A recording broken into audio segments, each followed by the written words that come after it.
আমার ভাই নিখোঁজ। আজকে 15 দিন ধরে আমার বাইরে খোঁজ খবর পাইলাম না। ইতালির স্বপ্নে ঘর ছেড়ে সাগর পথে হারিয়ে গেছেন সুনামগঞ্জের 7 যুবক। লিবিয়া থেকে অবৈধ পথে ইউরোপ যাওয়ার সময় দালালদের মরণ ফাঁদে পড়ে নিখোঁজ হন তারা।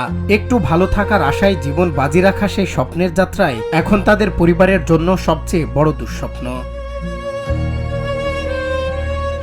উন্নত জীবনের স্বপ্ন নিয়ে ঘর ছেড়েছিলেন একদল তরুণ, কিন্তু সেই স্বপ্ন আজ তাদের ঠেলে দিয়েছে এক ভীষণ অনিশ্চয়তার মুখে। দালালদের মরণ ফাঁদে পা দিয়ে সমুদ্রের উত্তাল ঢেউয়ে হারিয়ে গেছে তাদের রঙিন ভবিষ্যৎ, আর পিছে পড়ে রইল শুধু স্বজনদের বুক ফাটা হাহাকার। যে আমার পাশের বাড়ির মামুন, আমার চাচা লাগে, সে অনেক ভালো মানুষ ছিল। সে 3 তারিখে লিবিয়া থেকে গ্রিসের পথে যাত্রা দেয়। লিবিয়া থেকে গ্রিসের পথে যাত্রা দেওয়ার মাঝে 3 তারিখ পরে আমরা তার কোনো খবর পাই না। এখন বাড়িতে এখন শুধুই স্বজনদের আহাজারি আর কান্নার আওয়াজ।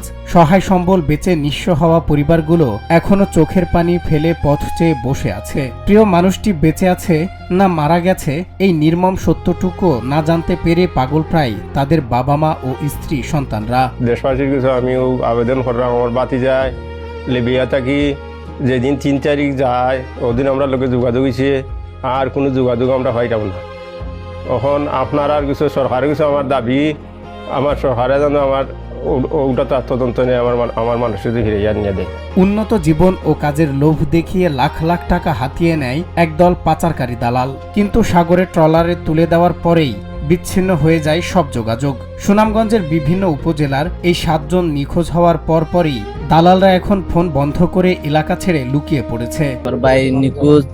আজকে 15 দিন ধরে আমার বাইরে খোঁজ খবর পাইলাম না। আপনারা যদি পাইয়া তখন আপনারা কিছু কইবা, আমার বাইরে পাইলে জানাইবা আপনারা।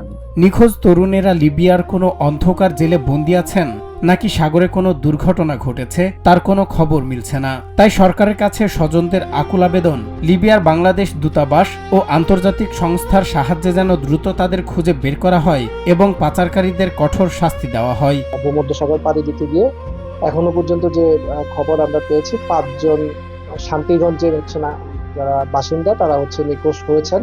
এখনো পর্যন্ত আমাদের প্রাপ্ত তথ্য মতে যে তাদের পরিবার বলছে যে বিগত 3 আগস্টের পর হতে তাদের পরিবারের সদস্যদের সাথে তাদের এখনো যোগাযোগ করা সম্ভব হয়নি।